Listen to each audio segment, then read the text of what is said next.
Okay, since it is now 6:30, why don't we get started?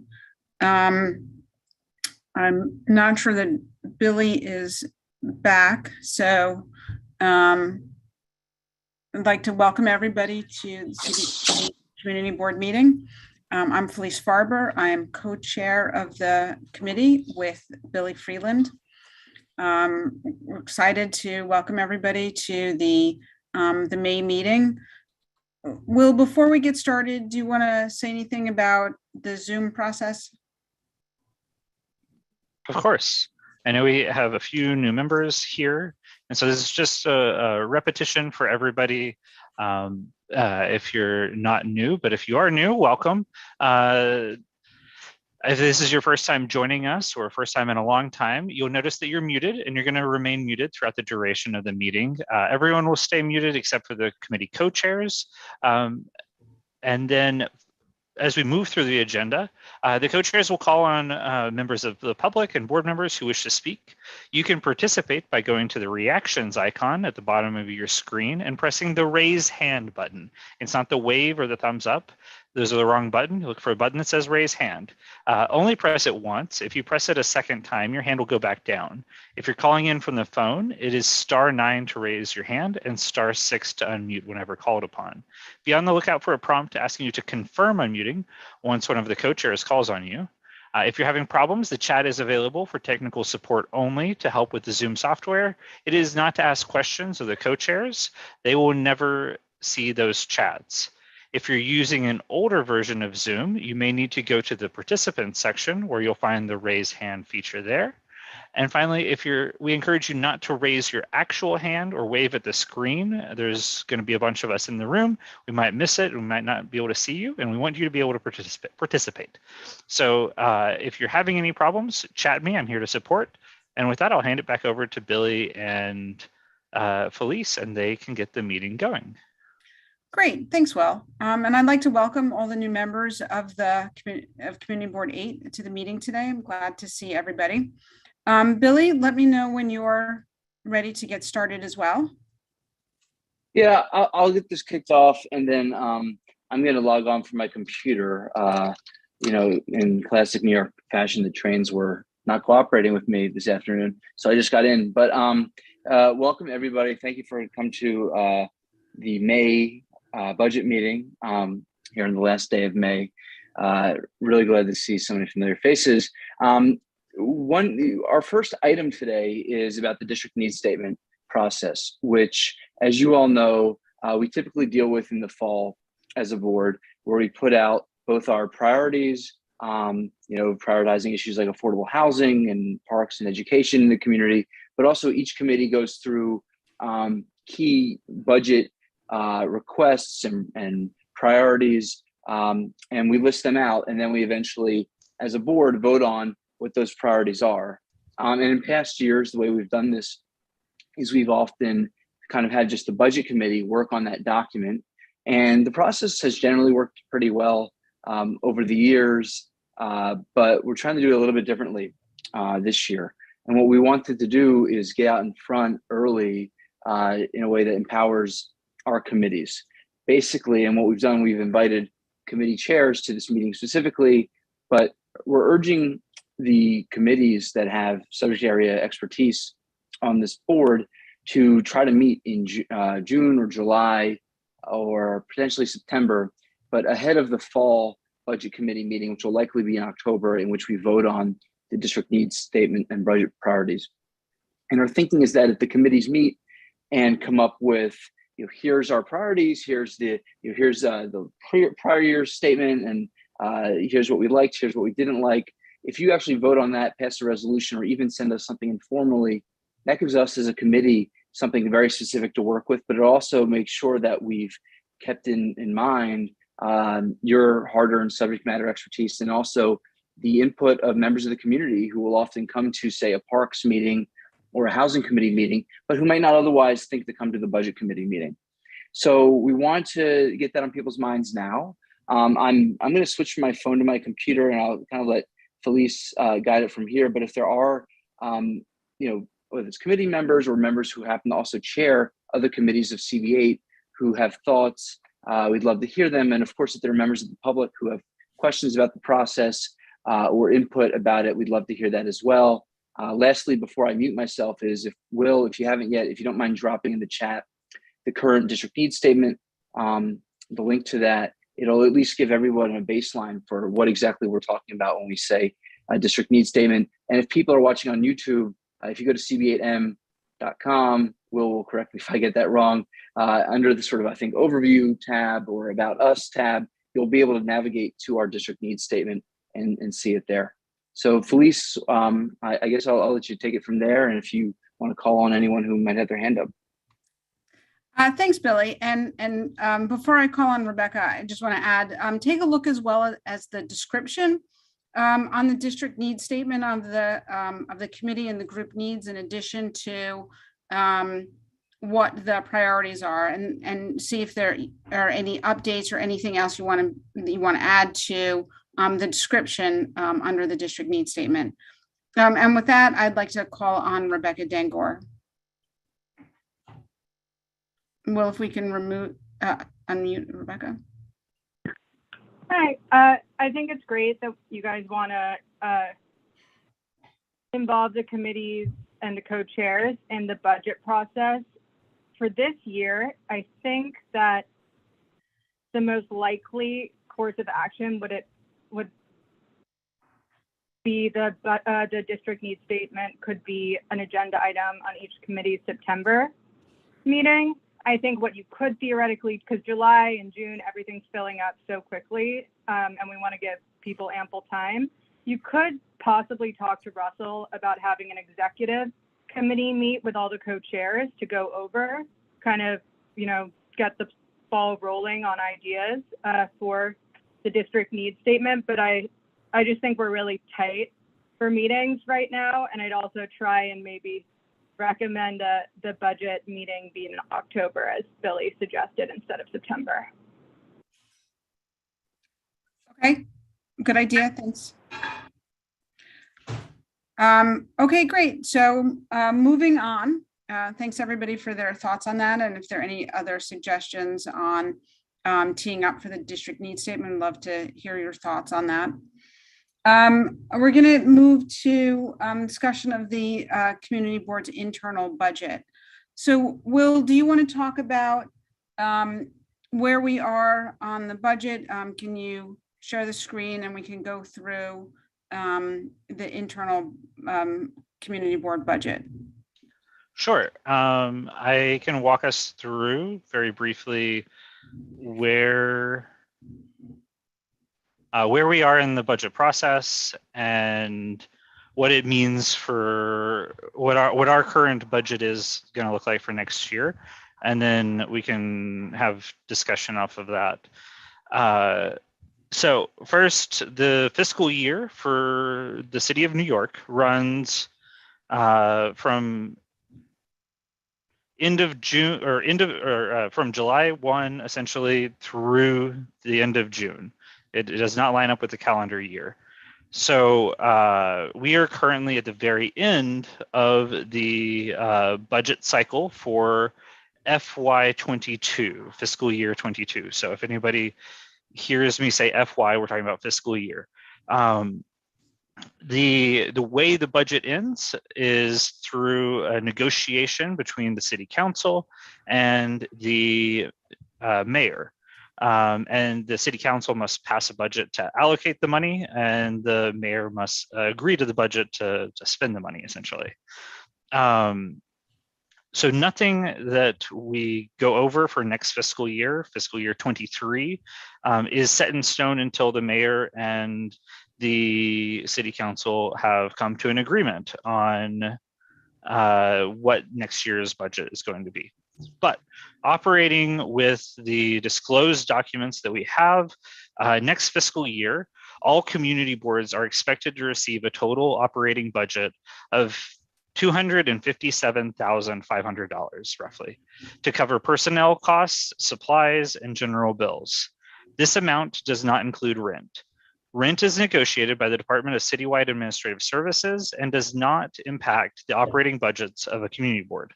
Saving money on rent will not impact on the amount of money community boards have to spend on personnel, goods, and services. Just laying that out for everybody. In FY23, CB8 is currently expected to spend $230,000 on personnel services, or PS for short, if you ever hear anybody saying PS. That means salary for our 4 employees of the board. This is the same amount as was budgeted for these positions for FY22, the current fiscal year. This leaves a total of $27,500 for other than personnel services. Those are all capital letters, OTPS. You'll hear us refer to OTPS budget items quite often.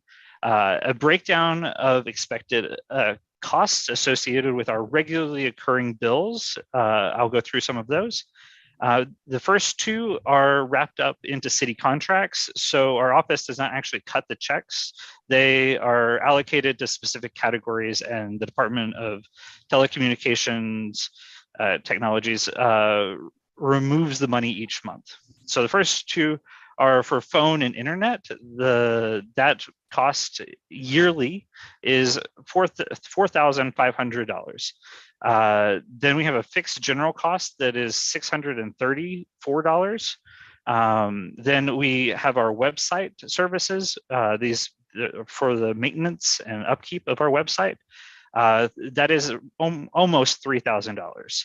Then we have a contract with Xerox, and yearly that is $888, though it may go up in the next fiscal year because we have ended the contract that we are currently on. Pitney Bowes, which is our mailing operations, we rent the machine to the stamp machine.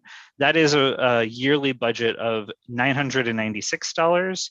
And then Spectrum cable for the office is $965. A new charge that we will have to deal with in FY23 and beyond is for the use of our CB8M.com emails and cloud storage. Google is ending its legacy free workspace accounts that our former council member, before when he was a community board member, set up, council member Kalos. So unfortunately, we're being transitioned over to a paid account. While the total change is based on the number of accounts and storage that we carry over from our current free plan, I anticipate this to come out to roughly $2,000 a year. So subtracting all of these bills from our OTPS budget, it'll leave us with approximately $14,000 for purchasing of general supplies, local travel expenses, taking materials to and from meetings, postage, and any other incidental expenses. A final reminder or final little point is that each year over the last several years, we've been receiving a collective of $15,000 from our 2 council members to, quote, fund an urban planner to review applications and report to the community board's land use committee. While these funds are never guaranteed, we have extended a request to our council members to continue to receive those funds. And Councilmember Menon's office has expressed that they intend to match what Councilmember Kalos was contributing, which was $10,000. And from our advocacy with Councilmember Powers, I see no reason to expect any negative changes to that funding. So I would anticipate getting that. We also asked for an additional $5,000 for art related programmatic costs associated with the art shows that we've been doing the last couple of years.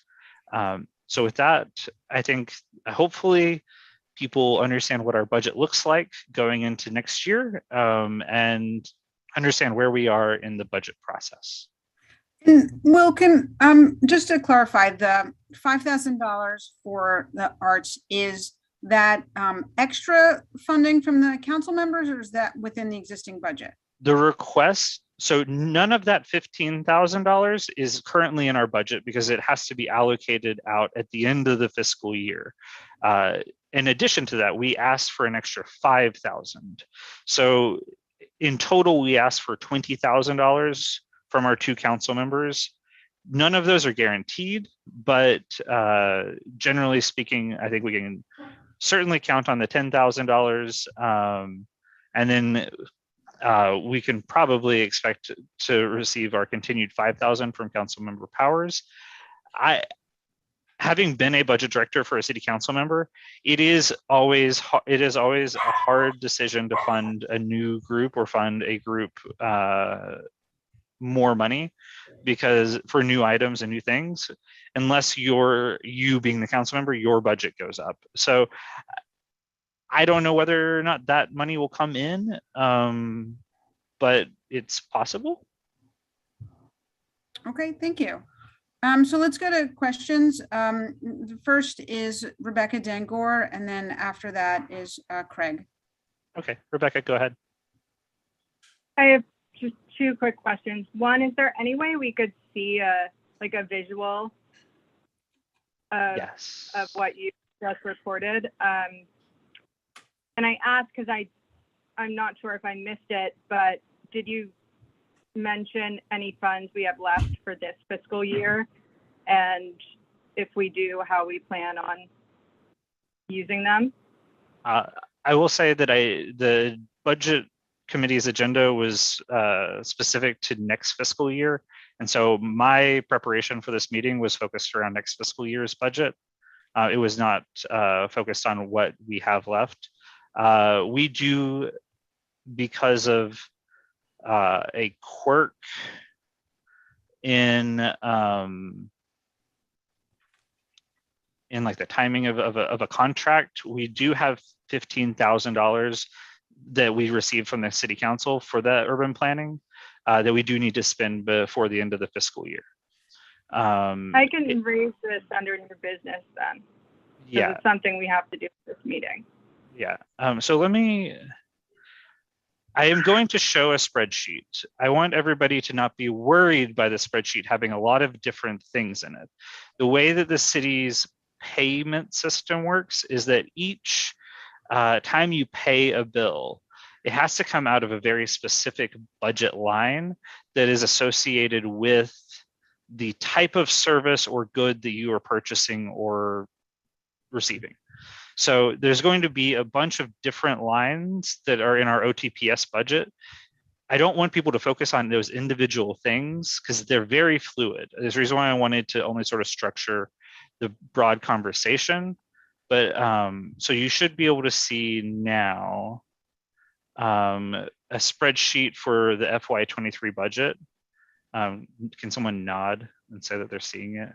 Yeah, okay, I see nods, good. This is helpful, but not amazingly helpful. Here's our personnel services budget. Again, the amount that is in our current personnel services budget is reflective of what some decision was made, maybe even before I was born. I don't know how long ago anyone touched that. And meaning that like it hasn't changed in any of the time that I've been here. We can always change it. The same is true about any other item that you see. It's very easy to change. So generally speaking, right now we have a PS budget of $234,366. As I mentioned, our current payroll, what we're paying employees is 230,000. In theory, there's a remainder. You should all ignore that. Just like you should ignore what's in each of these categories. As I mentioned, there are categories that we could never move, things like our phones, this fixed charge right here. We have, as I mentioned, here are our general bills. These are monthly, yearly bills. They go out of these different categories, but you don't really need to know what category they come out of. And no one needs to be married to the idea that there's like $480 in the postage, category. It is just the category that it's in. That's why I was trying to break it down into what I previously said, and I'm going to move this over so I can see it, which is that subtracting the bills and the things that are fixed every year and subtracting our current payroll, you come out to about $14,000. So some of that does really need to be left to spend for local travel. Some of it does need to be left to spend for general supplies or postage or whatever we need. But it doesn't necessarily, no one needs to be married to what's in here right now. It can always be moved. So I hope that answered your question. And now you have a visual. No, that's helpful. I know from previous meetings we've discussed there is a limit of the amount of funds we can move from personnel services to OTPS. Do you know the number off the top of your head? 50,000 a year. Yeah, okay. But that's per year. You can make was a year over year modification. Budget mod is the colloquial term. You can make a year over year change. That's where we would actually see a shift from this number or this number at the beginning of the year, and when it is reflected the next fiscal year. But internally, within a fiscal year, we can move money around to any of these things. With the one limiter is that if we didn't spend a lot on payroll, we could only move 50,000 from payroll over to OTPS budget. I see lots of nods. That seems like it made sense. Rebecca, is that wonderful? Okay, I think Craig was up next. Okay, Craig. Hi, everyone, and I apologize if you had covered this before because I was just disconnected for a few minutes. But without getting too much into details, because I may be jumping the gun in terms of discussions taking place at upcoming meetings, where would we be fitting in the budget any need for additional technology to support hybrid meetings that may be taking place either on an ongoing basis or on a temporary basis? So I assume that we would need some technology support in order to allow for meetings to take place in venues that may not have the technology to be able to allow us to do the meeting, and we would have to supply some ourselves. Or would that be provided by the city for each community board to be able to support that? So we'll actually correct me if I'm wrong, but we bought the OWL, I think that was called, video camera last year in anticipation of hybrid meetings. And I think for hybrid meetings, as I recently sat through the community board training, we need the kind of overwhelming majority of council community board members to attend in person. But is there something else we need on top of that? Yeah. So I'm going to take this down just so nobody's just staring at a corner of the screen. So right now, what happened in the state's budget, which has a different fiscal year, ends in April. The state budget included language for amending the open meetings law for 2 years in a trial period to allow for hybrid meetings. A hybrid meaning that they have a majority of the members in person. If you are participating remotely, you have to give a specific reason. It has to be listed in the minutes as what your specific reason is. We also will have to vote on a resolution as a full board sometime soon, allowing us to go into a hybrid capacity.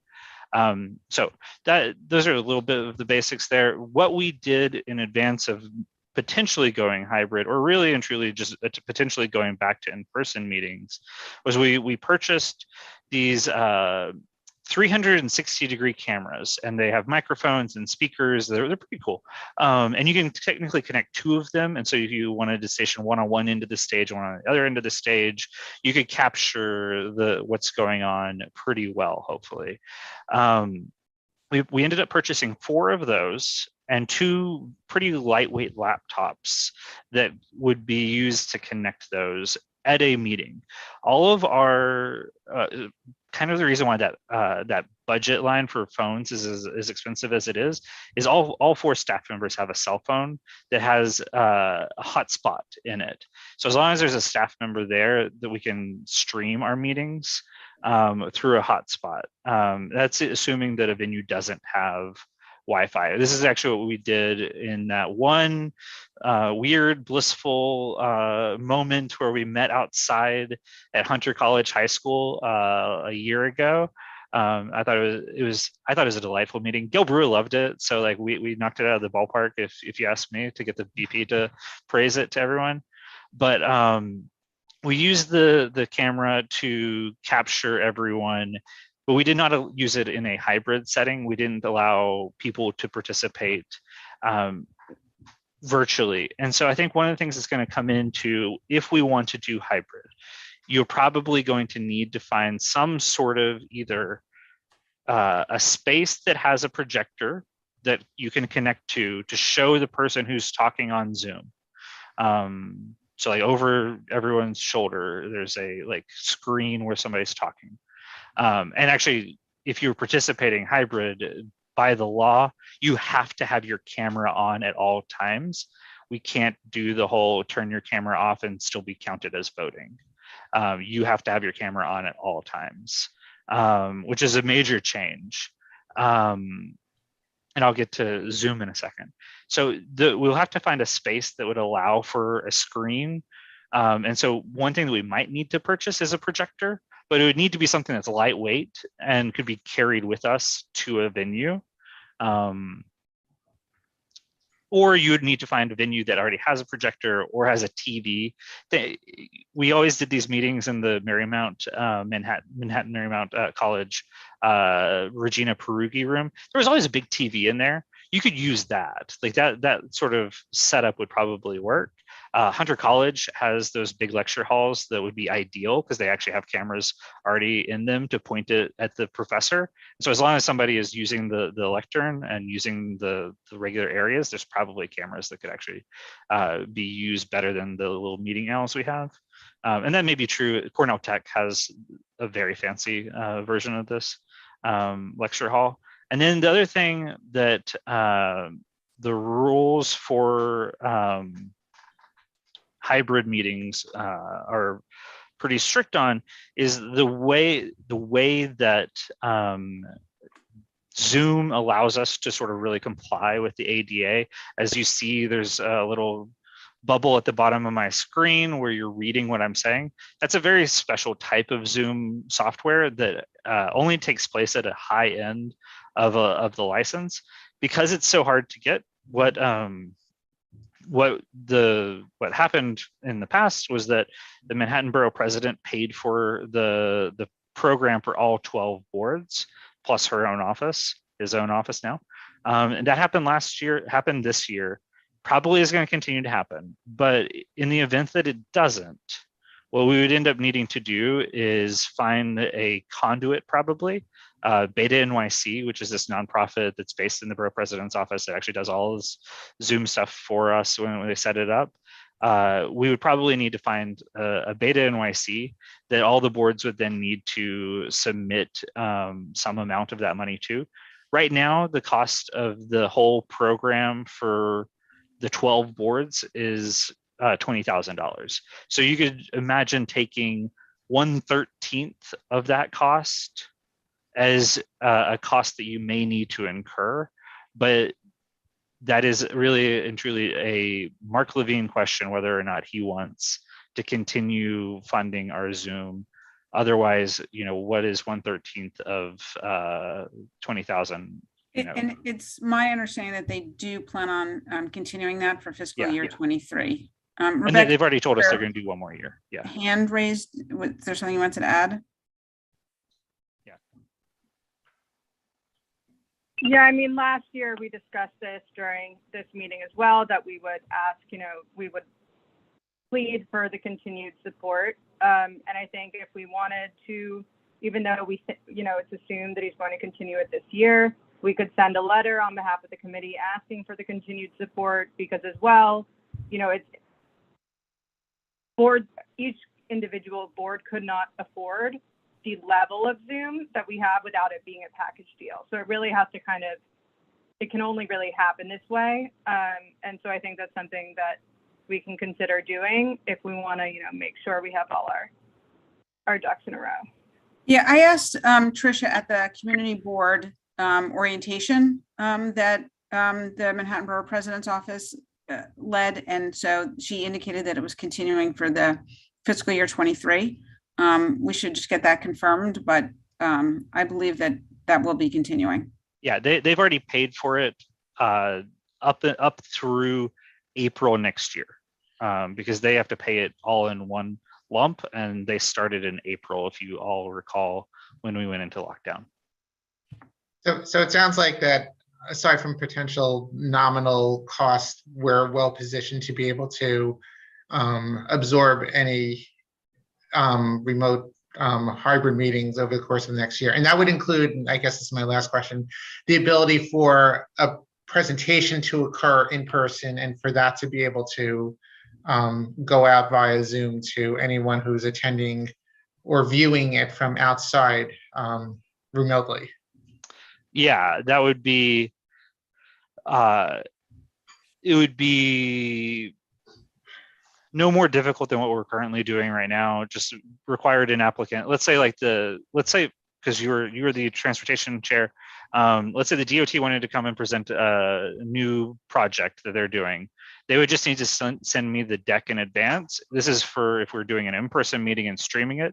I would just have that deck on my computer that is streaming the Zoom, and I would just show that as they're talking. Okay, no, that's great. As I said, I didn't want to get into all the details of it. It was more just from a budgetary standpoint, whether we needed to think about it. So I appreciate all of the information you provided. Thank you. Yeah. And Will, what would it be? Just a couple $100 at most for a screen? Well, so I will say this. I don't think that we have the capacity to carry a screen with us from place to place. I could imagine us having the capacity to carry a projector and just putting that up onto a wall, or a screen that already exists in that venue. A screen is huge, and it is cumbersome and heavy, and you're already carrying cameras, you're already carrying laptops, you're already carrying the materials for the meeting. Without starting to rack up huge amounts of needing a cab to get to every meeting, and if you're talking 4 meetings a week, you're not going to be able to afford that. So you need something that you can carry, get onto the subway and carry, which is why we bought a small laptop, which is why the meeting owls are very small, and we would make do with those. A screen would be prohibitive to actually functional. A small projector, something that would fit in a laptop bag. They make those. They're not going to be the best quality. You're talking under $1,000. Okay, thanks. Next up is Barbara, and then Anthony Cohen. Hi. A couple of questions. One is, when I worked, built in was the idea that I was going to get a raise each year. It may have only been 1%, it may have been more than that. I know this may be uncomfortable, Will, for talking about it, but do we have built in some sort of increase in our salaries? So we do have personnel coming up next, but and Will correct me if I'm wrong, but the community board staff are city employees, and so that is negotiated by the city directly. No, Kind of, I don't know. Is but that not true? quite. So there are two parts to that. I am not, but the rest of my staff is. There is a union that covers the staff who are non-managerial at the community board level. They do have a contract with the city, that union does, and they negotiate every 10 years or so. Somebody can nod or shake their head if they think it's longer or shorter, roughly like every 10 years.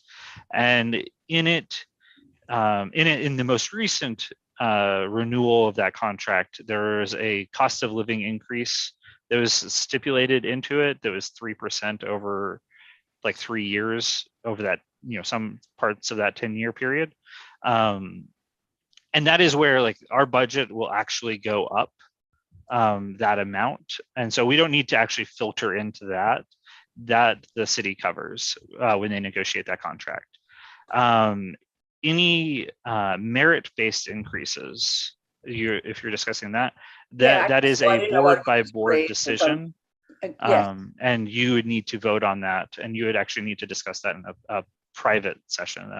Personnel costs, I'll send you to a breakout room. And that would be part of the 14,000. And I will tell you, my math must be way off. I thought it was 10,000. So I'm thrilled to hear it's 14,000 we have left over. Would I quickly while you were talking, and I thought it was more. So that would be part of the 14,000 if we decided. That's question number one I have. Well, that 14,000 is still covering a lot of other things that you may or may not need over the course of a year. We may need to add postage to the machine. We may need to buy, if you've ever been in the office, you know that we have a ton of paper, but we may need to buy some sort of supply. There was a year where like completely out of our control, we had to rewire the office for internet cables. Those sorts of things that come up. Yeah. I would never say you should not leave. You should at least leave a good chunk of that for those costs. Rating type of things. May I interject? I'm sorry, Barbara, but this I think helps answer your question, if I may. And Will correct me if I'm wrong, but for the community associate and assistant district manager roles, I believe there are these salary increases that are, I think, automatic at hitting, maybe 2 years. And will get this right for me, but I thought it was, you might get a raise of $1,500 as a community associate. This is obviously going to be appropriate for the private session where we talk about personnel costs, but while Will is here, I just wanted to make sure he could verify for us if I have that right. I wasn't sure whether it was merit or raises. I know there are different terms that have different things, but I mean, just basically some sort of increase. And I think we'll talk about it, and I got it. Couple of other questions. I think you said it's $1,000 for the CB8 emails that people have. I never got one because the last thing I want is to look at 2 emails instead of 1. I know I heard that they maybe were foiled. I mean, are there any rules with CB8? Is there any reason we have it? Can we say, let's get rid of it and save the $1,000? No, we do need them for our staff. They need them. Yes. So that was where I said there's a rough number in there. We're going to need some for our current staff. We'll need to pay some for our previous staff who we can't just destroy their records immediately. And then our technology chair may have opinions on how long we should retain records and what types of records we should need to maintain, because now we're talking about social media and everything like that. But we do need them for our staff, and we do need them for the cloud storage that it provides for our website. So we can't let those go outright 100%. We could trim some of the fat of board members who opt. And so let me back up a little bit. We had a legacy account that had a set number that were free, and we had no real reason to expect that they would stop being free. And so we offered them, our previous chair offered them to board members so that they might, if they wanted a more official email that also they didn't feel uncomfortable sharing with the public.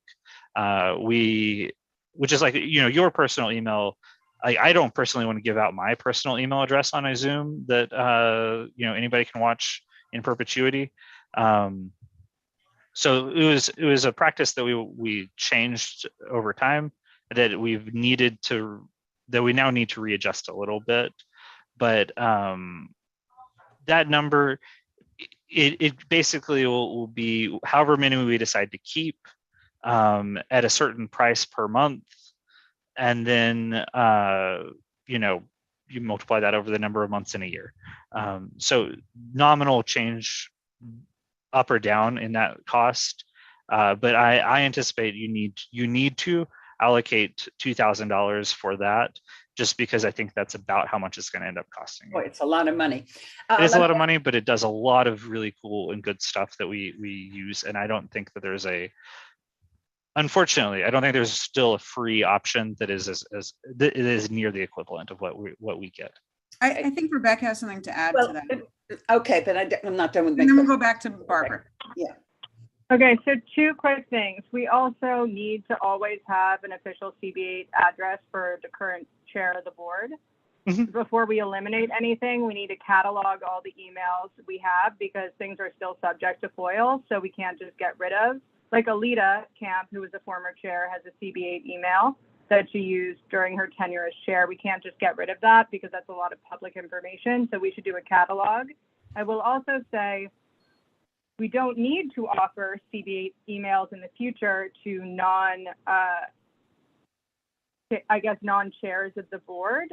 Although I will say we should always recommend that they can create their own free Gmail CB8 account, because if you mix your community board emails with your personal emails, your entire personal email account could be subject to a FOIL. While that is probably unlikely, it is still, I think, why when we had these extra email accounts, we would offer them up, up to board members who wanted them. So I would say I agree with Will, we should err on the side of caution with the 2,000, and we need to do a full catalog of the emails that we're using before we think about getting rid of any of them.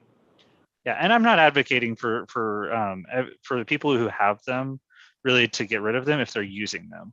I would advocate for, if somebody is not using it, and I can go in, I'm the admin on all of these accounts, I can see how much storage you're using and how frequently you sign in.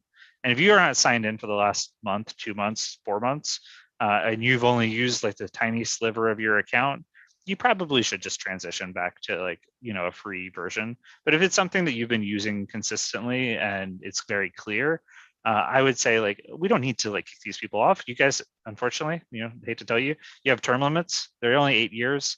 It's after you're out of the board, then we can cross that bridge when we get there. It's a nominal cost until then. All right. I would like to just make one more comment about that, and then I want to go on. I've been on the board for many, many years. I know I've heard the word FOIL. In other words, I've never heard the word FOIL in terms of me as a community board person. I delete emails when they're no longer needed, when they're no longer there. Are there some rules that we should be learning about after 12, 13 years on the board? Not to volunteer the technology committee, but maybe that's a technology committee meeting that and I would like if it's somebody that where it's a reality and not, But we can. It sounds like it's to me. If I'm foiled, we can either find a person at the because I deleted everything that I don't need anymore. I keep it clean. Next thing, we use the word, and you did, Will. I heard you use live stream and Zoom. Mm-hmm. So I have two questions about it. You are talking, what the OWL does is allow us to do Zooming, not just live streaming. Am I right about that? It would allow both. Yes. Okay, so what we're talking about possibly, and I know this isn't the meeting for it, is Zooming, and that's what we're talking about. We need some technology for that, Zooming. Is it the borough president's decision to use Zoom rather than another technology? I will tell you, my son works for Google, and I talked to him about it. Google has the ability of not only seeing very easily. I saw it, seeing the words as people spoke. I'm on the community advisory board at Metropolitan Hospital. There is a deaf woman there that made a very big deal about wanting to, she needs a signer to come to the meetings and so on. And she wants to see our meetings printed, but it also translates. So as somebody that's done many, many, many minutes, the idea that we could take our minutes and I can get a document out of it that I can use to do the minutes sounds very good. Technically, we do that. In other words, there's other technologies out there, and I don't know whether we're just stuck with Zoom. Two parts, I guess. One, we're not technically stuck with Zoom, but we do have a year paid from the borough president through. And that's what I'm asking you is. Yeah. But then what happened at the beginning of the pandemic was all the community boards with Beta NYC, that nonprofit I mentioned earlier, went through and did a pros and cons of all the different software, meeting software. There's Microsoft Meet. There's is it Meet? Teams. There's a WebEx has one. There is as you mentioned, Google has Meet. I initially thought that we should use Meet. I thought it was going to be better. Turned out it actually wasn't. When they did all the up and down, which is better of everything, Zoom was the best for what we were going to do. Okay, so that's the reason for it. So a technology advisor, did the pros and cons with the borough president's office, and they made a decision. And the pricing and so just one comment, and I hope this isn't too. If the $20,000 doesn't come forward for this advisor that we have for land use issues, what happens? Do we have a contract with this person or people? I think we have more than one person, if I understand correctly. Does that come out of the $14,000? What happens if that money doesn't come through or only partially comes through? Yeah. And it sounds like it will come through. I honestly don't have any reason from both like my historical job as a budget director and this current job. There's no externality that would give a great reason for them to cut that budget. You as a council member kind of like to continue to give the same amount to everybody, and then like where you trim along the sides. So it would be surprising, but that money would need to come from somewhere else if you wanted to spend it. I will say what we have done in the past is we have a retainer with George Janes, who's the urban planner who comes and gives memos and presentations on specific land use applications that we see. This is the same model that CB6 has and CB11 has, both also with George Janes. And that was because Ben Kalos was the council member for all three of those districts and was doing the same thing. So we have a retainer, and we can put some money into that retainer going into next fiscal year. So he should be perfectly fine. We had another urban planner who has a contract that ends at the end of this fiscal year, June 30th. So we would need to, it was a project-based contract to do an application to DCP. I understand that that application has been submitted. So we would need to do a new contract with him. We would have to negotiate what that is, what that looks like, and what his utility is into that project on, as it goes through its next steps. But you would, in theory, have that $15,000 next year to spend on any part of that. And that would be beyond the 20,000. The 20,000 is a 20. What did you say? 20,000? No, 15,000. I forget what the number is for George James, and not for both people. Am I right? So, I guess let me repeat it in a slightly different way. Okay. George has a retainer, and so we put money into a retainer, and he pulls out of it project by project, and each project submits the remainder of the retainer after he's submitted the memo or done the presentation or whatever. We can put, the plan is to put what leftover that we have this year into his retainer so that he has money to pull from for next year. Does that make sense? and I'm still, I'm sure I'm being Okay. dense. I have COVID, so you could excuse me, but I'm doing very well. So maybe long-term is coming very quickly with me. The $20,000, I'm not kidding, I do have COVID. And the $20,000, will that pay for George James? Did we end up paying more? Was it? I would say we're good for George. Right. And then we will have 15,000 next year that we can figure out what to do with. If we get it, assuming we get it, once we get it, you can figure out what to do with it. Okay, then. thanks. That's my questions. Thanks, Will. Great, Yeah. great. It's great as always. Thanks. And feel better. I feel Take care- fine. I just care am of yourself. isolated, so I'm going to go. First of all, I weigh 500 pounds because every time I'm bored, I go to the refrigerator. So, That's exercise. That's exercise. Okay. yeah. Thanks, Barbara. Let's go to Anthony Cohen, who's next on the list, and then Sahar. Great. Thanks, Felice. This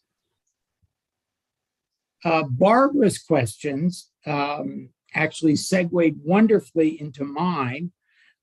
This is my first budget committee meeting after 4 years, and it's fascinating. And I have a dumb question, and then a more, probably also dumb, but more a zoning and development committee specific question. And the first question, the dumb, really dumb question is, what are those fixed charges? Is that some kind of bizarre administrative something or other where the city takes back? I see Will nodding. I will say that it is such a small part of our budget that I've never gone a deep dive into what it is. I am pretty sure it goes to the Department of Records for retaining some of our old records. I am not certain. That sounds useful, actually. And I'm just not sure what it is. And no one, it's $600 and it goes away. And so I know it's being used. It's like, whatever, but OMB basically just said, you can't touch that. And I was like, okay. It's like the administrative charges on a university professor's research grant. It just sort of, what is it? Well, it's whatever. I admit that maybe I'm just bad at my job, that I just didn't feel the deep need to deep dive into what that is. As long as OMB was like, yeah, that's a thing. And I'm like, okay. OMB's Office of Management and Budget. Right. They're the ones, this is for everybody else. They're the ones who oversee the city's spending and, sort of tell us how we can spend. And so when they tell me something, I'm just sort of like, okay, I'm not going to fight you. So zoning and development has, and this is the real question, zoning and development has submitted, as you pointed out, an application for special zoning districts to cover the eastern portion of Community District 8. And our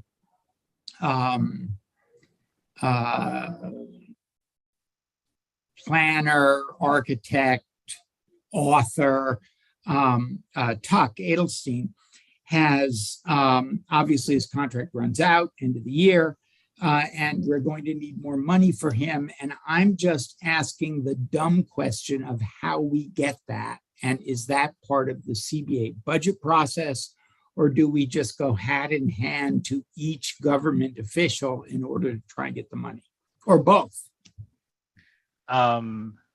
It depends on how much you want. And please, Billy, if you need me to shut up, I'll shut up. It depends on how much you want. If it is that $15,000, it's an internal decision, essentially. Like assuming we get that $15,000 from the council members, like we have in the past, and we spend it just like we have in the past on Tuck, then that's really an internal CB8 decision. You guys can make that decision, however you see fit. If it is something that, and if you're talking the full cost of a rezoning, I just told you our budget is way smaller than a cost of a rezoning. Like you could fire all the rest of us and you would get a third of the way. Yeah. quarter of the way through a rezoning. You're going to have to go to other entities to ask for money for that. And you can't, I don't think you can even go to entities like the borough president and the council members, because they don't have budgets, like expense budgets that are that size. Their expense budgets are much smaller, talking $500,000 type thing for spread out over however many hundred, entities that they fund each year. And so just to clarify, and Will, please correct me if I'm wrong, these are micro purchases, so it would have to be under $20,000, or it has to go out for competitive procurement. And in competitive procurement, it is the city's standard boilerplate contract that has to be included. Yes, exactly. Yeah, as I mentioned, OMB has plenty of rules about how you can spend your money. You cannot spend it on certain things, right? Like you do not want that the New York Post headline. So we can't spend certain things, certain money on certain things, right? But we also, they structure how you spend. And so anything under $20,000 is called a micro purchase. It sounds very expensive to me, but it's a micro purchase when you're talking about a city the size of New York. And these can go to any one vendor that is a city approved vendor for the good or service that they want to provide. If you go over that number, you have new rules that apply, because it's then a small purchase, not a micro purchase. And you have to do competitive bid. You have to make sure you've submitted it to vendors who are MWBE, minority vendors. And it has to be a pretty robust review process. Some community boards have done that before. We went through a version of that and it ultimately fell through. But yeah, there's rules on how you can spend the money, if that's the short answer to the question. Okay. Anything else? No, I'm good. So next up is Zahar, and then Wilma, and then Boaz.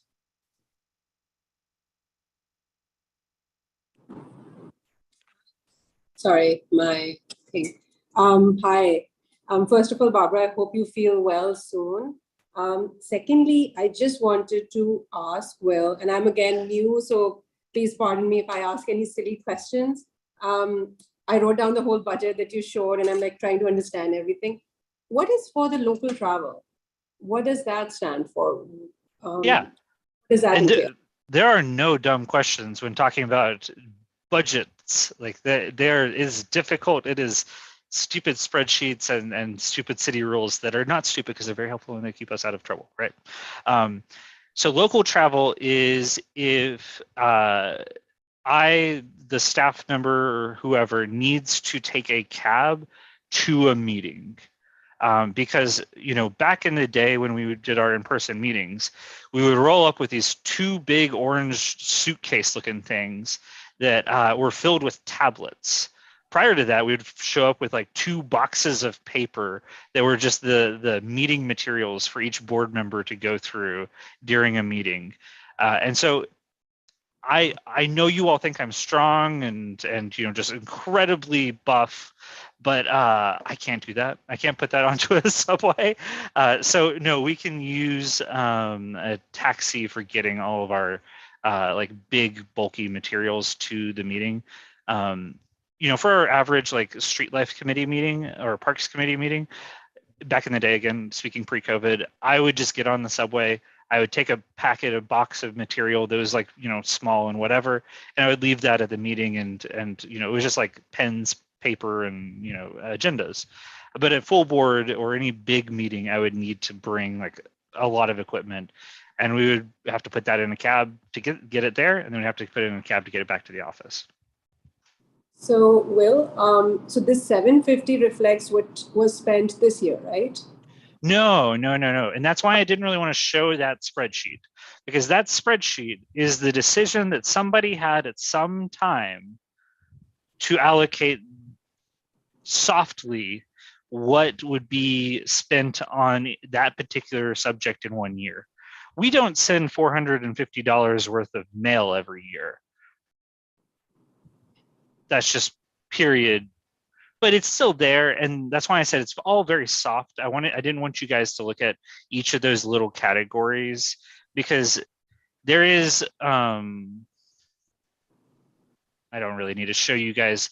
It's a thick packet like this that shows all the different budget codes that we need to use if we're spending on certain things. And it's allocated into a budget code already. But I didn't make that decision. Somebody, a district manager or two ago, made that decision that what would be in each specific line. I just change it at the end of the year to make sure that we have enough to cover each thing. I was just asking because like and again, maybe I'm going forward, like, but that, when we are allocating budget for next year, since the whole system is about to change completely, you would be traveling a lot more because we would be having those in-person meetings. Even with the hybrid, your work would remain the same. You'd have to carry all those items and even maybe more. So I was just wondering if this amount would actually go up. So when we're doing a budget, to think on those lines that this cost might be more, or was there a buffer here? So I guess, yeah, I wouldn't take the 750 as indicative of anything that like we think it's going to be or it has been, because I don't think that that's accurate. So basically what I would say is there are 2 meetings a month where we would need those tablets to show up at a meeting, the full board and the land use meetings. Those are the only 2 that we would actually activate, like all those tablets and bring them with us. So you're really looking at 2 meetings per month that you would take a cab from the lowest point in the district to anywhere else in the district. Sometimes it was not too far away, and catching a cab at 5:30 in the afternoon is never easy. So it's not something I enter into lightly on Park Avenue. But you need to do that. So whatever the cost of that is going to be, $20 and then $20 back. There is a caveat in local travel, just if it is very late when the staff get back to the office and they've worked over a certain amount of time, they can take a cab home. So like that is also an expense. But this is why I was saying earlier, like if you keep what you're going to take to that board meeting in the hybrid or the future in-person meeting to what can fit in a backpack, what can fit in like, your duffel bag or whatever, then you don't need to take a cab, I would say. And so as long as you make sure that our equipment is small enough and easily transportable, then we can still have our staff go to the meeting on a cab, not in a cab, in the subway or a bus or walk, or city bike, whatever.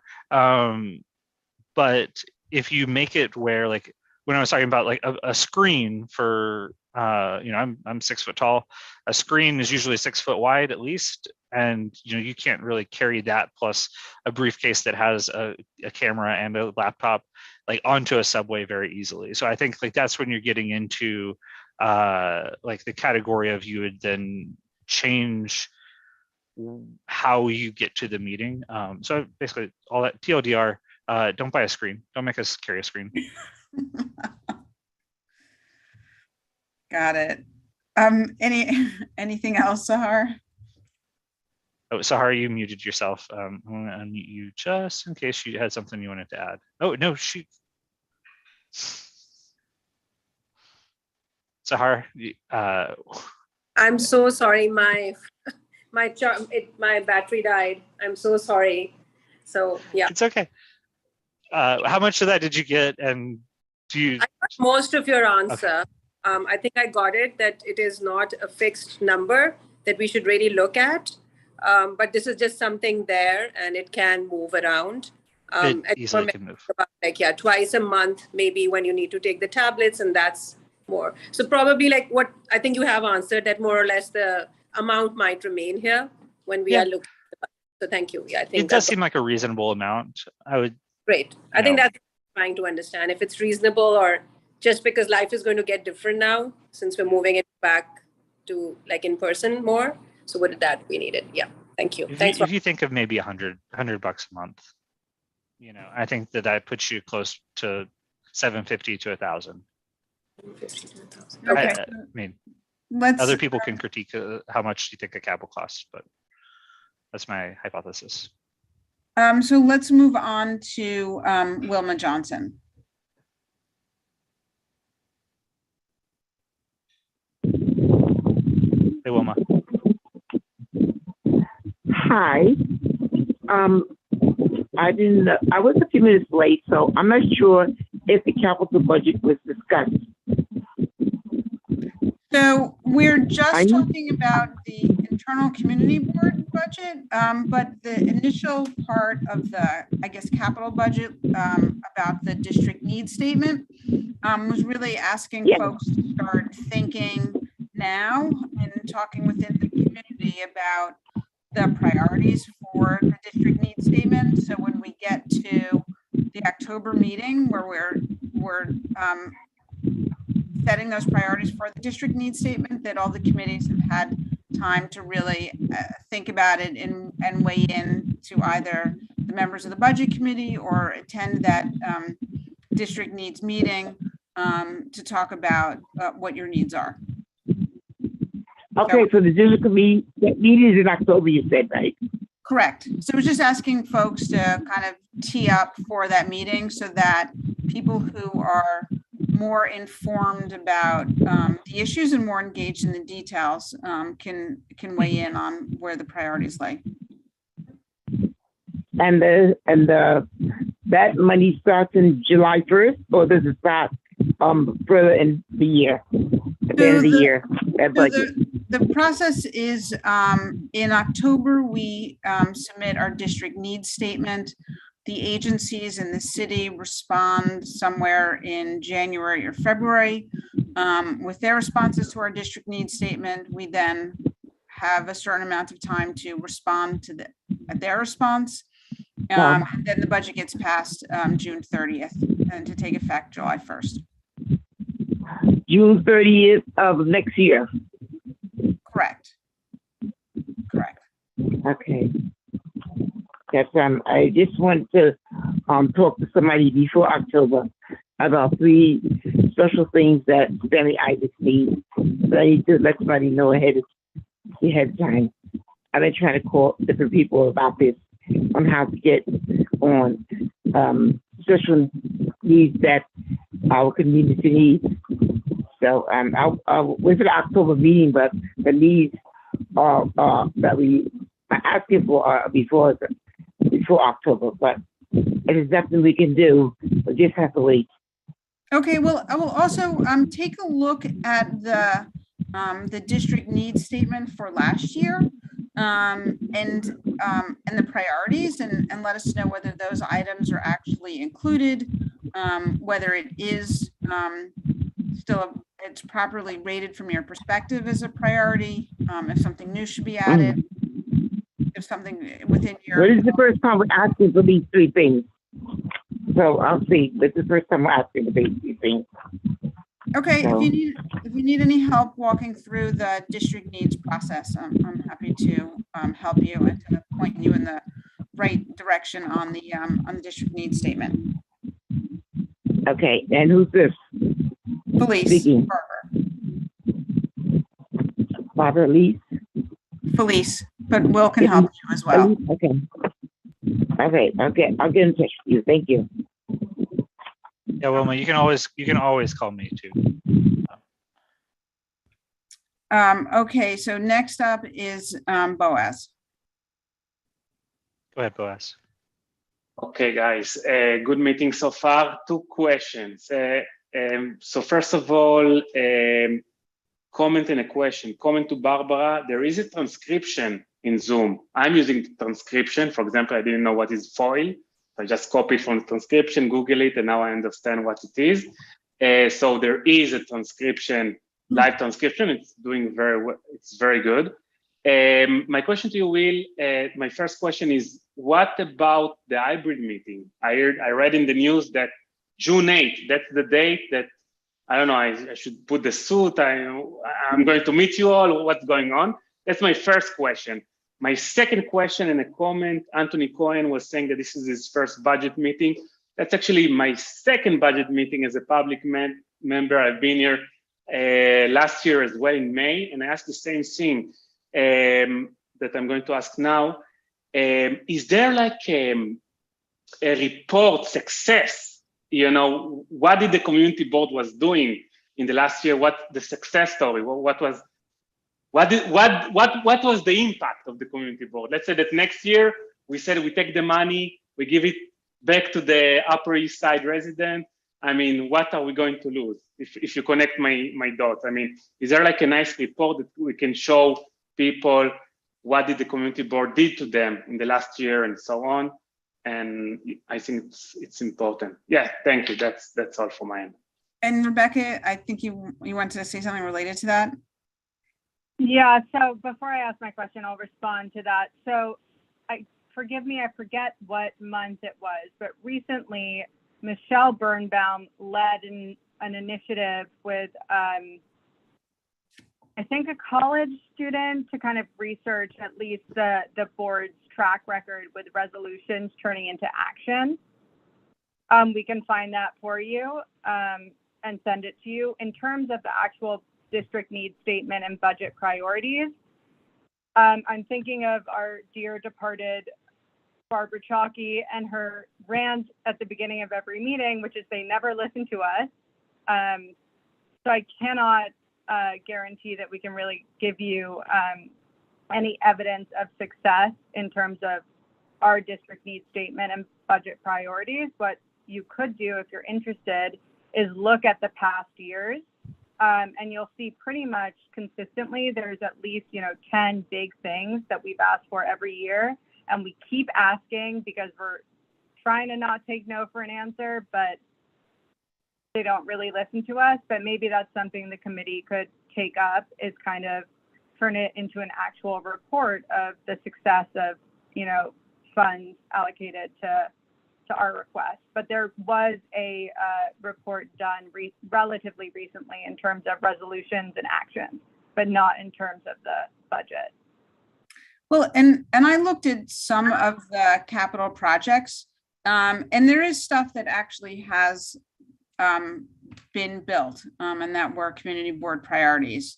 New libraries, parks that are being worked on. I mean, and those are just the things that I have taken a look at based on personal interest, but it may require a bit of advocacy, but there are things that actually get done. And I think it's a good point of looking at how do we actually report on what we've advocated for and what's actually happened.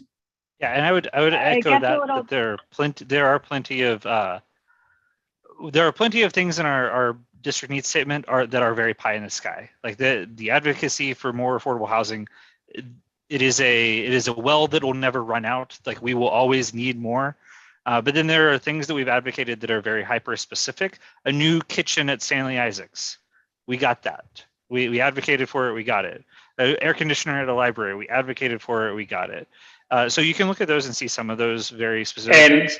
And I just want to clarify why I'm asking. So there is a big group in Facebook, Upper East Side Connections. It's like it has over 5,000 people. And we have like an open discussion over there. And I'm telling people, join the community board, join and have your voice. But the message that I'm getting from many people is that it's just a waste of time.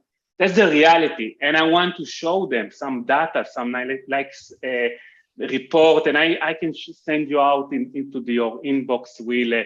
There are like a nice graphic. Maybe if we can show them, like there are the community board basically promoted libraries, affordable housing. It's a very important stuff for people. And I think that as more people will join the community board, there will be more power.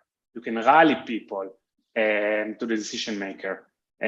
Because many of the meetings that I join, there are like 10, 15 people. I see the same faces, you see my face, but I think that this is the biggest community out there in the city, in the US. Upper East Side, there are like, I don't know how many people live here. So there should be much more people. And now to my second question about the virtual meetings. June 8th, that's the date. June 8th is the effective date of of that law that I talked about that was inserted into the state budget. There's a huge caveat in that was, as long as there is an emergency declaration still declared by either the city or the state, we can continue to meet fully virtually. So this last weekend, the city renewed their emergency order for another 30 days. So I actually, you know, Russell or I need to seek guidance from the general counsel on whether or not that means that we need to do something by June 8th. But in the event that that is a thing that needs to happen, you can find on our agenda for our calendar for next month, there's going to be a very brief, I think it's June 9th actually, by the way. Looking forward to see you all. I will bring some. But it's going to be a very meeting. brief meeting, but we do need to hold a public hearing on the idea of hybrid. But until then, as long as there's an emergency order, we can continue to meet fully virtually. And that has been the plan from Russell and myself.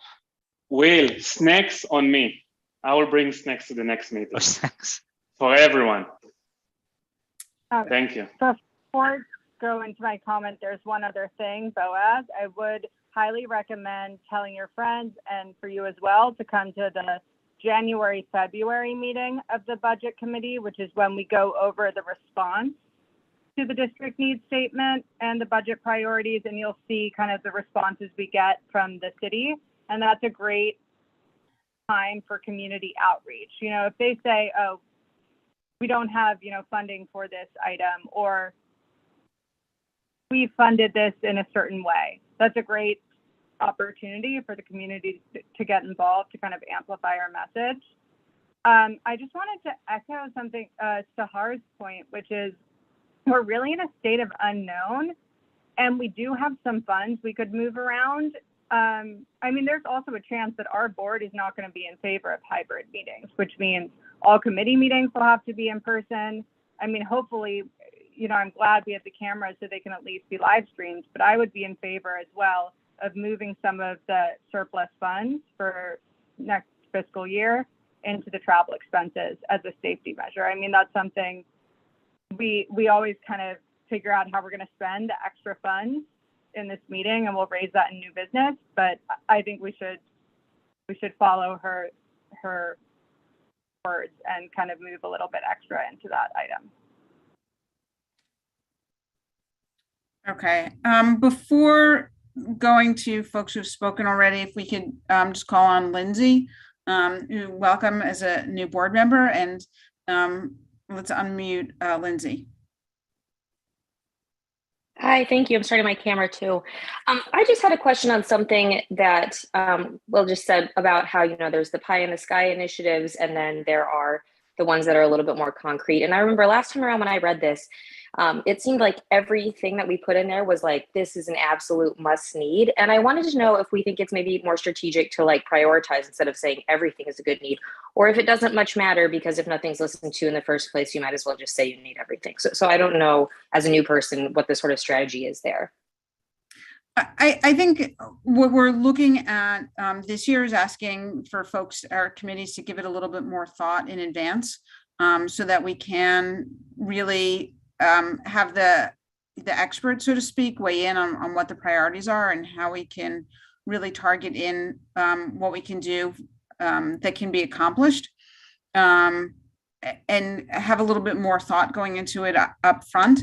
But in addition, just as an example with the Parks Committee, what we're doing is having a budget discussion with the people from the Department of Parks, so we can coordinate what the priorities are and kind of figure out, working together, what we can accomplish, so that the stuff we put down is something that hopefully they'll say, yes, we can do, as opposed to that's not in our budget, or, you know, good luck next time.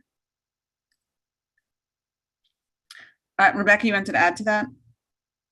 Yeah, we also, I mean, I have full faith in these new co-chairs, and we'll have a better kind of method in the future, but we do label everything is numbered in order of our priorities. So we do kind of prioritize certain things. And I think one thing that the committee can strategize to do in the future is paying more attention to that order. Does that make sense? Yes. Okay, Barbara? Okay.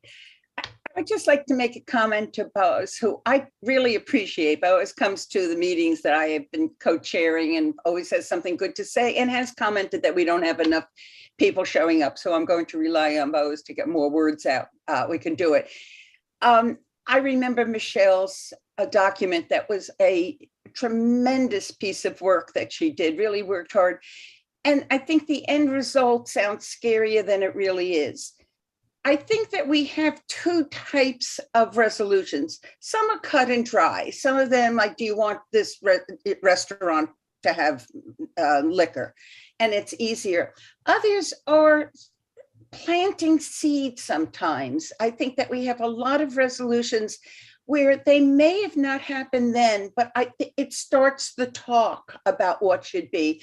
I'm going to give the zoning committee, all of a sudden what's talked about is the heights of buildings, whether you agree it should be 220 or 100 or 500 isn't the issue. It has become the talk. So even if you can say that resolution hasn't passed, it certainly is the talk. So if you do look at Michelle's, which was an amazing piece of work, if you do look at her document, understand, maybe try to look at which ones didn't pass. I mean, we had easy ones. I could tell you from the committee when I was co-chair, previous co-chairs of the health seniors, we did something with nurses. Should there be how many nurses should be on each floor? That was easy. Should we fix the Esplanade, along the way? That sort of makes an easier type of resolution. Others are not easier. And even Michelle's committee of the vendors, she's trying to reach out, whether I agree 100% or not, whether we all agree, she's reaching out to something monumental that hadn't been talked about. And most of the time it's not going to be passed, but there will be a discussion. And I think that we do have a major impact. And the reason I know it is because elected officials want us to come to their meetings, and they do come to our meetings, or at least some other. So I have more faith in the community board than what a black and white piece of paper would say. So there being no other hands raised, let me see if I can kind of wrap up the discussion we've had about the internal budget. And Rebecca, do you want to add something first? No, I'll do it after. I was going to make a motion. Oh, okay, so we talked about, after reviewing the budget, making sure that there is enough money allocated to travel in the event that we actually get back in person and there's some travel needs, of looking into and being able to have the flexibility to purchase a lightweight, small, easily transportable projector in the event that that's needed. And then I think the third item we kind of talked about is George James and the zoning issues. And I guess the question within that is taking some of the surplus funds we have and transferring that into a retainer for George that can be applied to next fiscal year's budget. Rebecca, and then Billy, if you wanted to add anything to that. Billy, go first. Yeah, so that was a really great summary. I guess I'm still a little bit confused on the travel issue.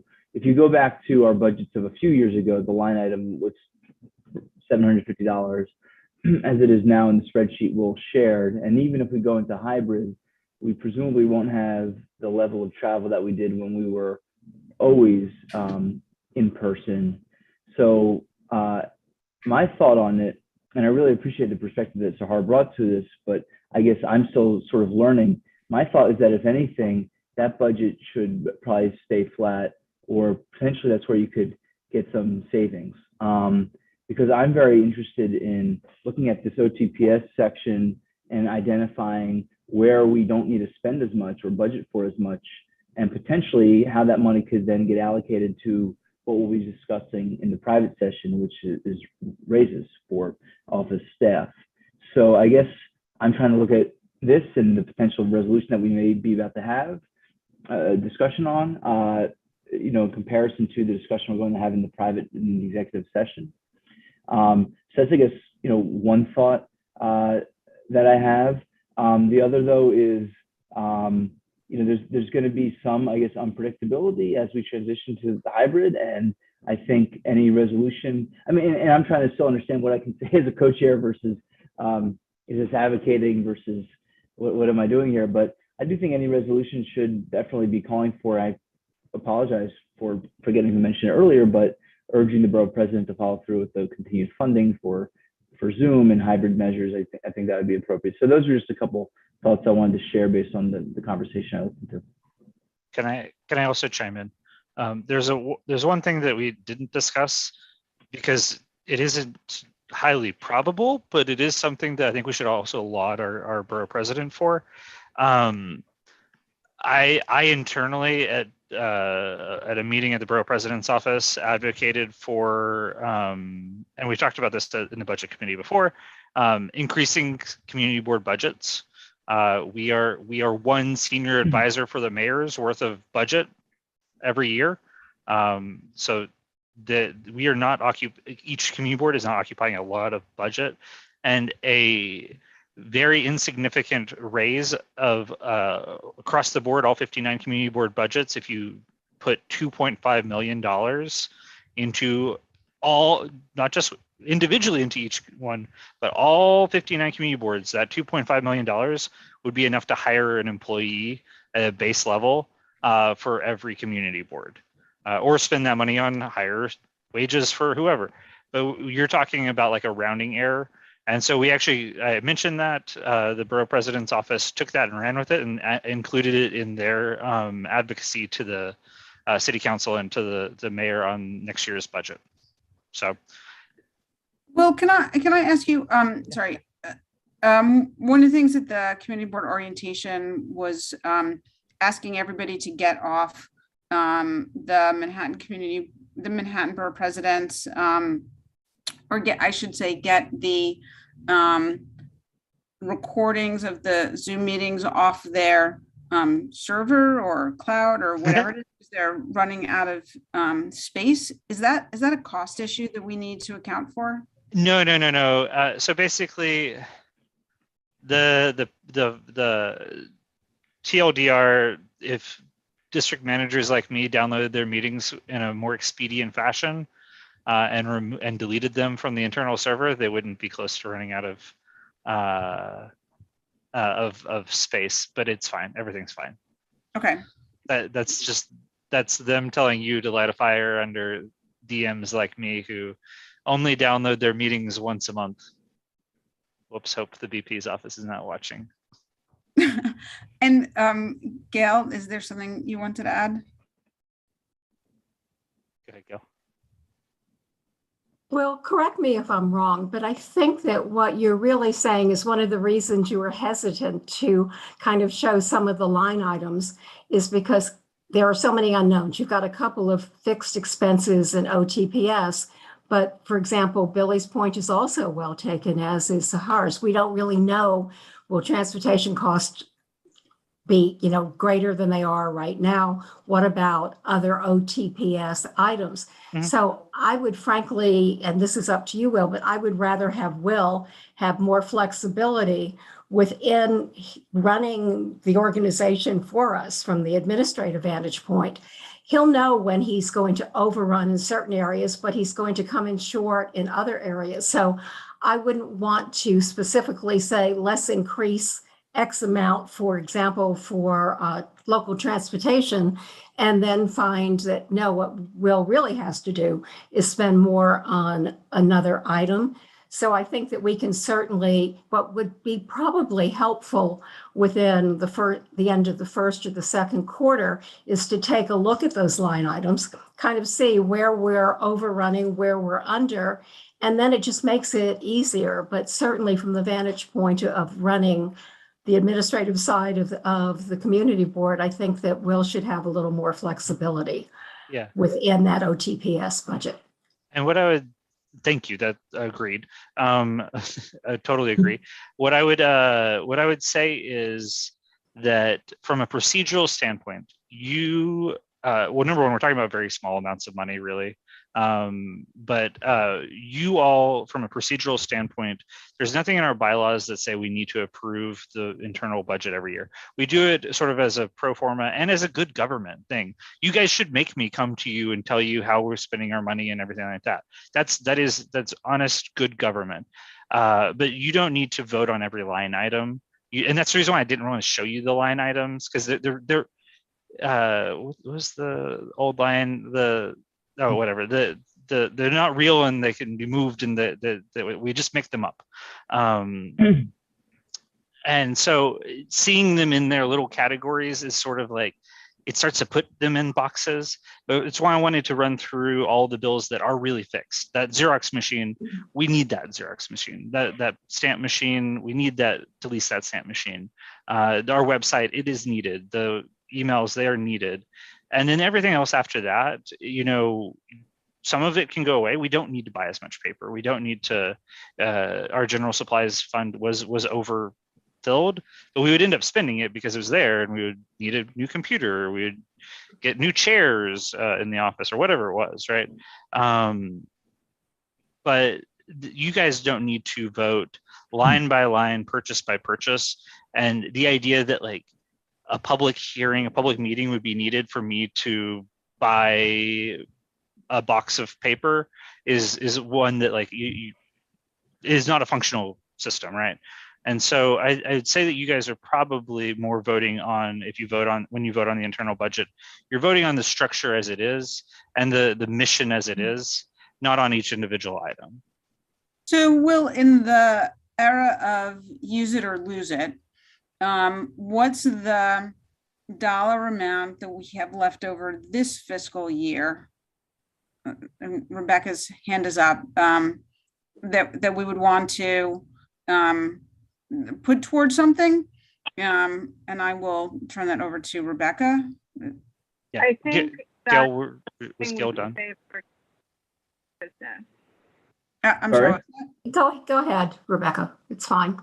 I think that's something we should save for new business because it wasn't actually in the agenda, but it's definitely something we should cover. I think we should move the meeting on by approving this. I'm sorry, what's not in the agenda that's new business? The allocating surplus funds for this remaining fiscal year. Oh, I see. Yeah, but I think we are also talking about, okay, talking about got it. We can take that on new business. I'm fine with that.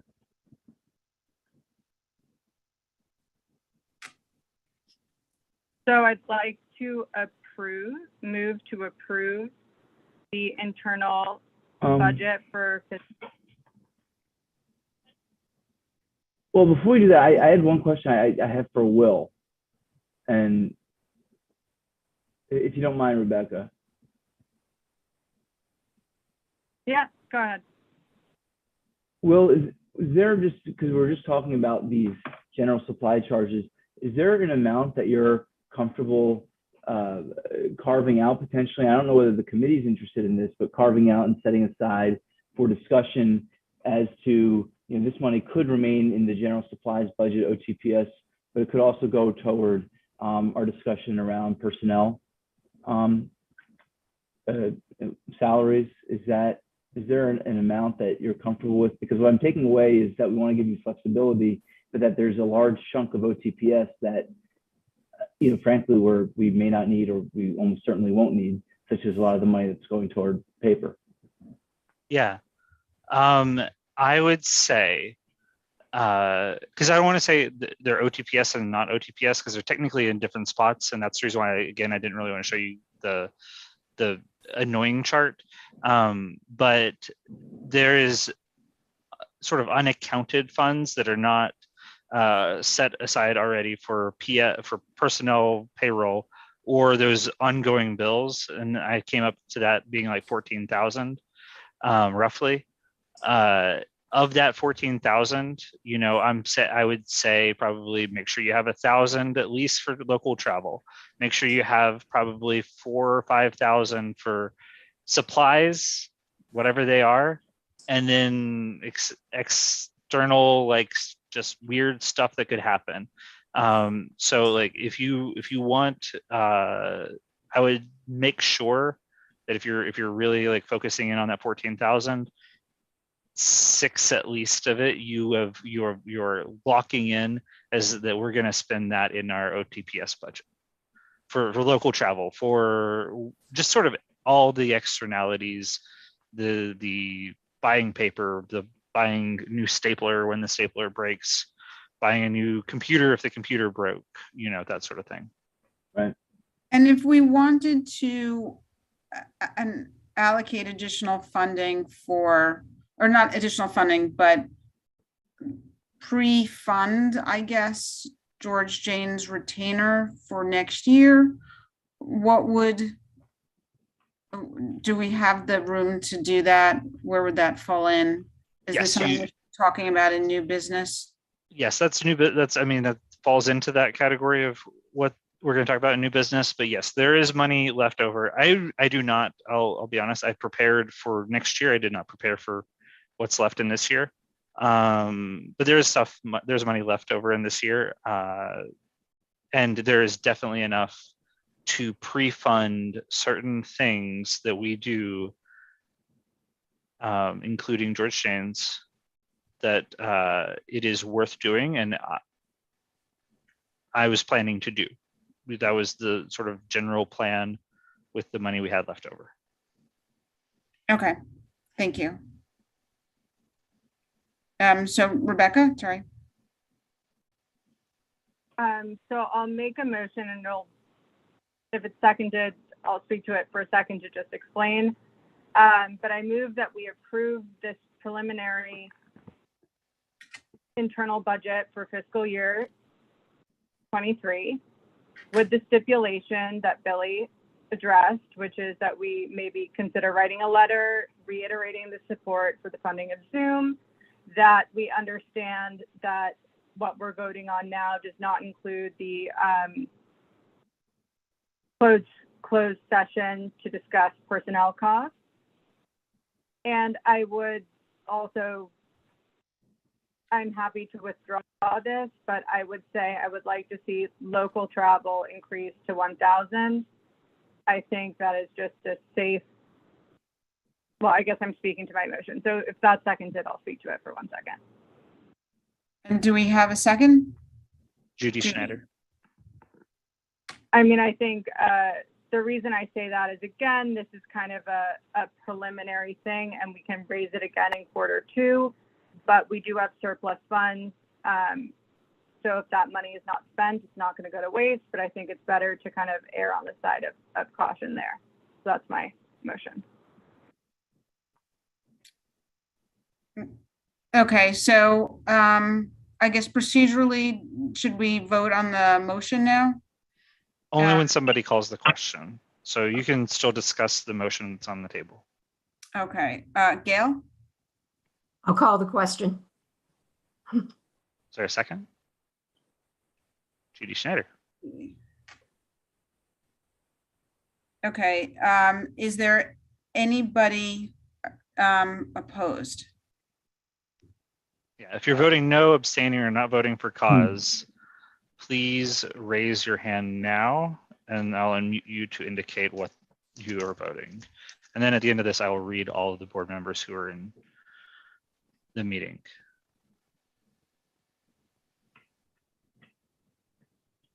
Okay, I don't see any hands. I think you're good. So it's Felice Farber, Billy Freeland, Anthony Cohn, Barbara Rudder, Bill Angelos, Craig Lader, Gail Barron, John McClement, Judy Schneider, Lindsay Cormack, Lori Boris, Rebecca Dangor, Russell Squire, Sahar Hussein, and Wilma Johnson. Did I miss anyone?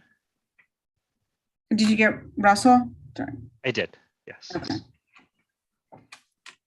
And Craig has left, or is Craig? No, he's still here. I listed him as well. All right. Great. Okay, so should we, I guess, Billy, I defer to you. Go ahead. Yeah, I think we have to probably stop our recording at this point as we go into the executive session. And let's go to Gail. Is there going to be a motion to do this? Well, before we go to executive session, can Will tell us what the salary ranges are of each position? Because that's something else that we should know. What I'm going to do is I'm joining the meeting from a second laptop. I'm going to leave this one going, and I will be and I'm going to set up a breakout room. I'm going to move you guys into the breakout room. I'm going to stay with you. That's not going to be recorded. It's not going to be on the live stream. And then when you're ready to kick me out, you can kick me out. But that's how we've historically handled it, except for now I'm going to use two laptops. And Will, when we go into the new business and that's public again, will that kind of seamlessly transition, or do we need to think about taking that on before we go to executive? Let's do that in there in the breakout room to begin with, and then somebody can just chat me to jump back in. Okay. If that makes sense. So someone needs to procedurally, someone needs to make a motion to move to executive session. That needs to be seconded, and there will be a pro forma vote. At which point, this laptop and anybody from the public who is still in attendance will get to look at the agenda for however long it takes. The rest of you, I'm going to create a breakout room. All the board members, you will be sent into that breakout room. Please join it, and you'll be off the live stream camera. Does that make sense? Okay, Gail? I move that we move to executive session. And a second? Rebecca? Great.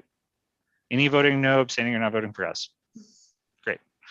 So I'm going to create this breakout room. There will be a pop-up that pops up on your screen.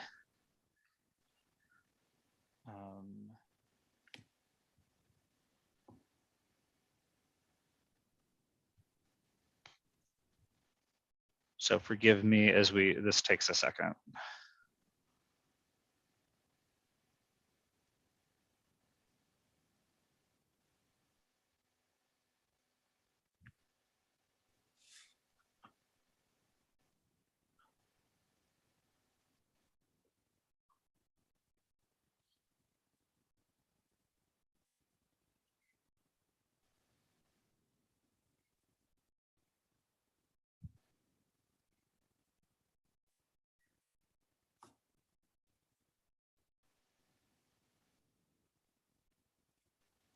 We should have music. I would have made this better.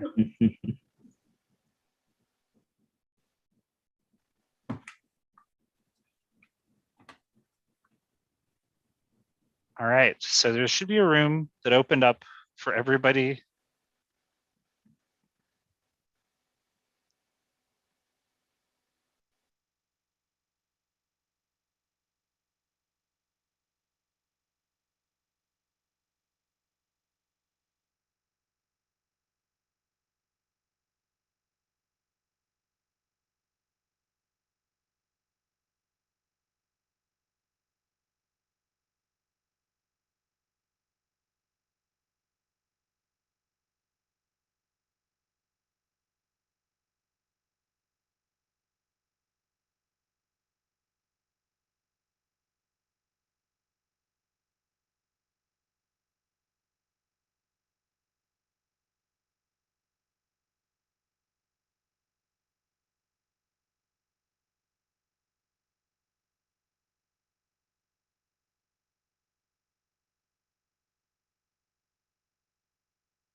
Okay, Felice and Billy need to be unmuted.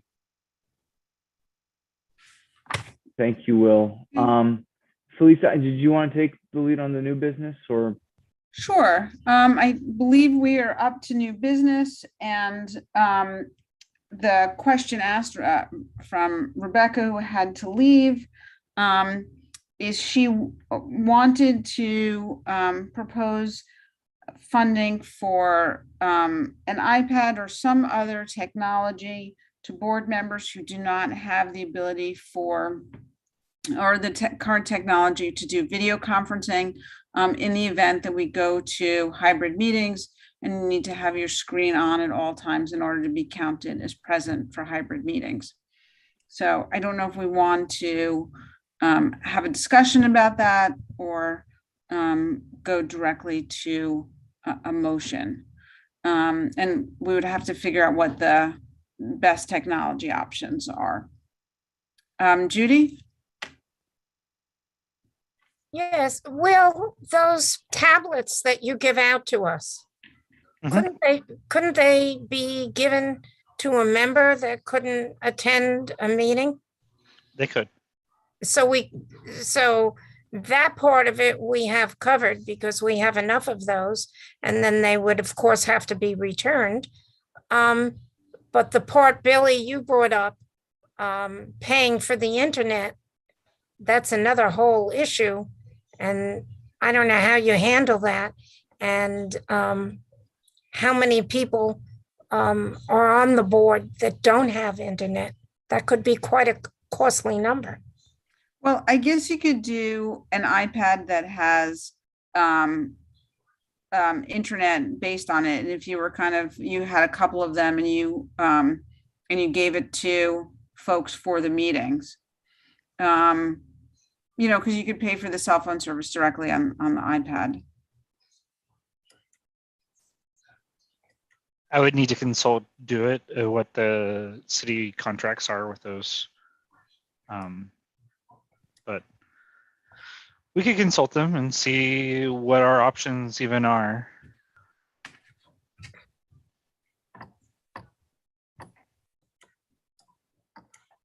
Rebecca has her hand up. Rebecca, you can unmute yourself.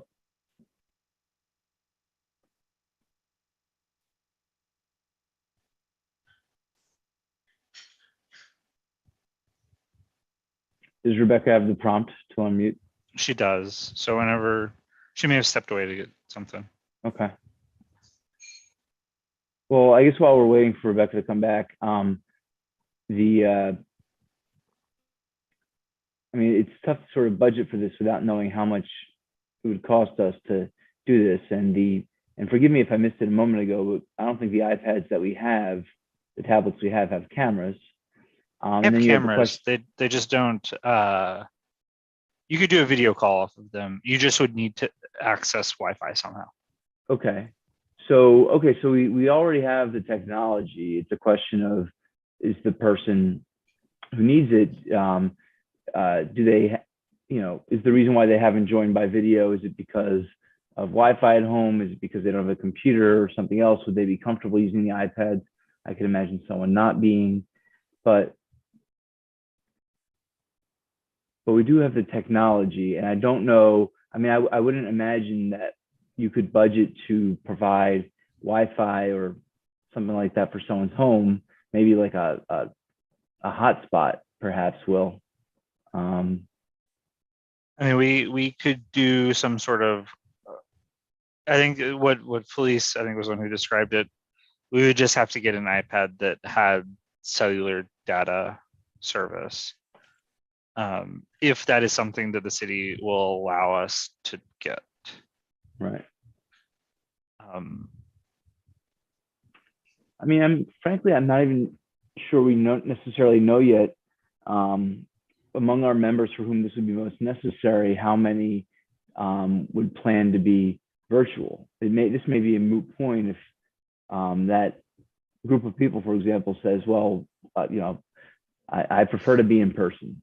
I know, for example, we have one member who's often, you'll see her on the video on the phone, and I would regard as probably one of the people who most enjoyed our in-person meetings. I don't know, I haven't talked to her in a while about how she feels about it, but it's sort of almost feels like this is a somewhat, it's both a concrete discussion because there's a real potential problem, but it's also a little abstract in that we don't know the demand for iPads that can do video, and we don't know, how we're actually going to deliver on that given the Wi-Fi discussion. That was not very articulate, but I guess I'm just trying to say it's tough for me to think about what specifically to end up voting on. But maybe others will have ideas. So why don't we go with Lori and then Barbara and then back to Rebecca if Rebecca's back. Hi, my understanding, I looked into this a little bit when we were talking about, doing hybrid meetings, and I looked into it a little bit, and my understanding is that you can purchase a little device. It's like the size of a telephone, that does all. It's like a hotspot so that if you're in a location that doesn't have Wi-Fi, that takes care of that. I'm not sure about from the other end, with the people who don't have Wi-Fi in their homes. I don't know how that works, but I'm a big believer in that we can, settle these, technical issues fairly easily. So, I can't tell you exactly how to do it right now, but I can consult my tech expert and and get back to you on that.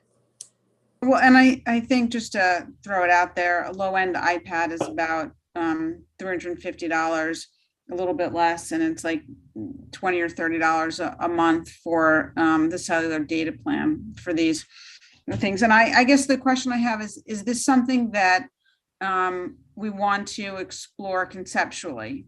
That maybe we're not paying down the absolute, we're going to do it because we need to understand the cost and what city process allows and what the hybrid meetings allows, but that we want to explore conceptually to be able to do this to ensure that those community members who physically are not able to attend the meetings and don't have internet service are able to participate, and given figuring out the technology. I know that was not the most articulate way of saying that, but I just wanted to throw that out there as a thought. I guess Rebecca's still not there. So Barbara, your hand's up. Well, up to 2 years ago, there was no option. We had to be face-to-face, and we came. So my assumption is everybody that joins the community board would want to be face-to-face. There's people like, if this was a face-to-face meeting, I wouldn't be allowed to go, even though I would have loved it, but I'm stuck here, isolated. So I think it's because of this interim period where we don't know, what's happening with all the pandemics that are around. So maybe we don't need a load of computers, but somehow get it to somebody if they know they can't go there or whatever. But I don't think it's an issue of who doesn't want to come, who's not able. We were all able to go there before there was the pandemic. There was no issue about not going. So the issue should be the temporary thing, like is somebody going to be out of commission for a week or something like that? Okay, so I'm not sure if this is something that needs a resolution. Well, we don't know what it costs or what to do. I mean, a resolution would be we need to look to it, and we need to make sure that everybody has the capability if they're not able to come. But I don't know how else we could quantify it unless we'll know something more, but I don't know how to I don't think this is something that needs a resolution. If it is something that the board is interested in exploring, I think you can very easily there's the original hurdles that you need to clear, right? Which is we need to probably do a survey of board members, where they are in terms of excitement to go back to in person, whether they have a qualifying, because it's going to have to be a qualifying reason to be virtual in the hybrid version, whether or not we want to do a hybrid version. and then what the cost at the what the cost and ability to enter into any sort of agreement with Verizon, because it's like going to be Verizon or AT&T. The city has a deal with already. They're the ones who provide our office cell phones. Like I said, the city has a contract for all those things. So we would just need to go to do it, ask them what the contract is for an iPad that has cellular service built in, find out the price of that. But you really need to first find out the demand for it, if there is demand. Okay, and do we need a So resolution to explore that, or no, we'll just not a, explore that? Okay, again, you guys should be considering resolutions if we're spending $20,000. You should be having a resolution if you're spending $10,000 on something.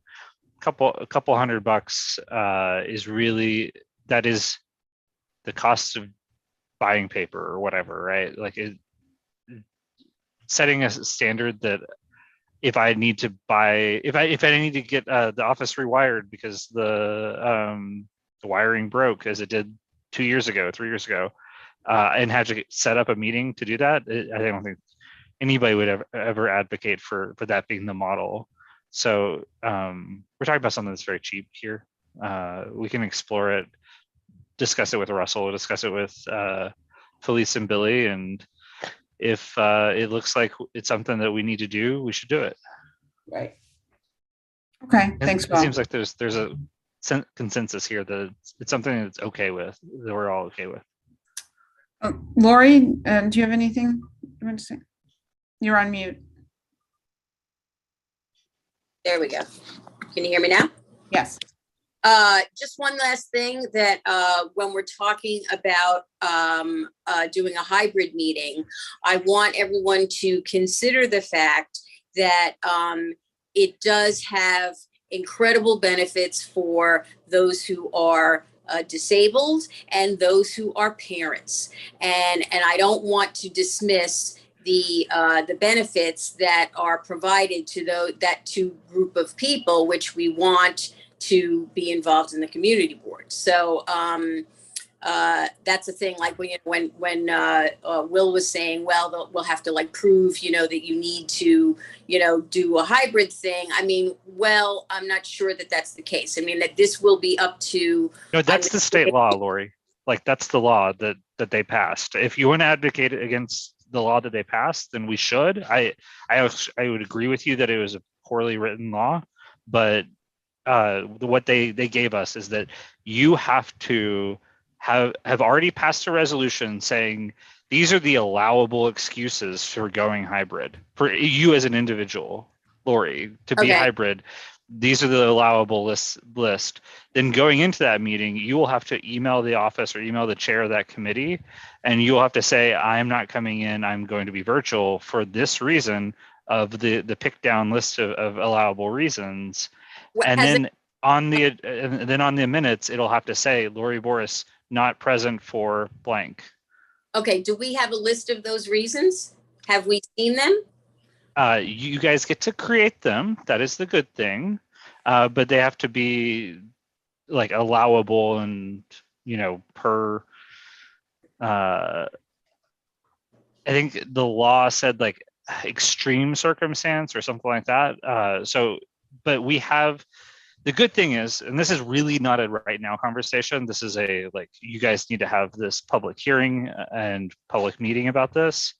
And I think the technology committee is going to be the one who's going to lead that, is what Russell had decided. But